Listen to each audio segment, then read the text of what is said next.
Hey everybody, I'm coming to you from the very place that I read most of the papers and assignments that you submit to me. Um, it's Sunday, the 11th of September, and we have just a few days remaining until you will be submitting the final drafts for project number 1.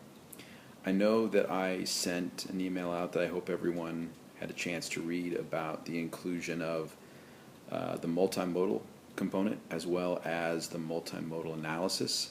I also made reference to the revision analysis, which is obviously not something that I expected you to hand in with your rough drafts because you were in the midst of doing your revisions after you submitted the rough draft. But that's an important part of the final draft as well. And I just want to make sure that everyone is clear on precisely what is expected when that rough draft is handed in, because the little places that get lost when you get lost in terms of points when you don't submit a portion of the expected project, those can add up quickly. And there are places that you really, I think, just being prepared and aware in advance of the I'm just adjusting this. Prepared and aware in advance of the due date, it's easy to avoid losing those points. Additionally, you're probably aware that just a few days after the due date on the final project, you'll be submitting your reflections in your ePortfolio. Now, we haven't discussed that very much, and so I want to tell you a couple things about it very quickly. First of all, the expectation is that you are going to address half of the areas for reflection. The areas for reflection are found under habits of mind and also WPA outcomes.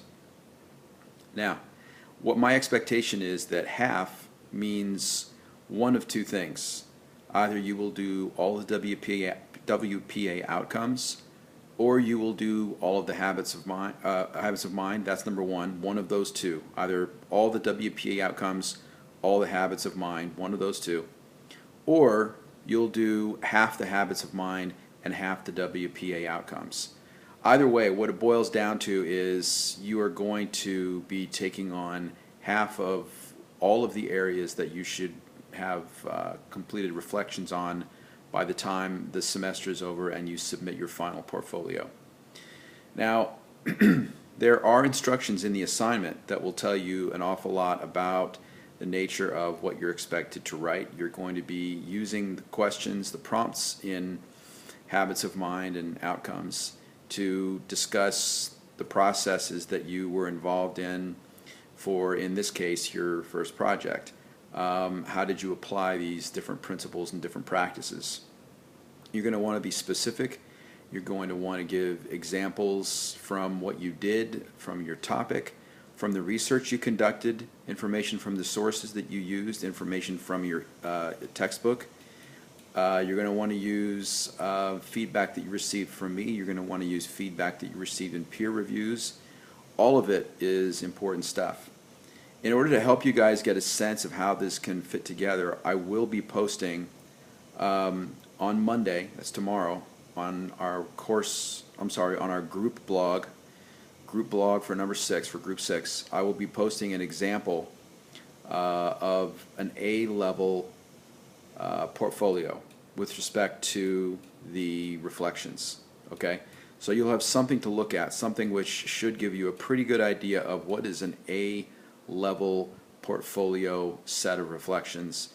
And from that point forward, I will hope that the questions that come up will be based on having read not only the instructions for this assignment, for this series of reflections, but also having looked through the sample portfolio. This is a student from a previous semester who, at the time she did the work, granted permission for me to share this in the semesters going forward.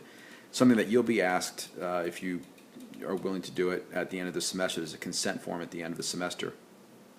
You don't have to do it. A lot of students prefer not to, and that's perfectly acceptable.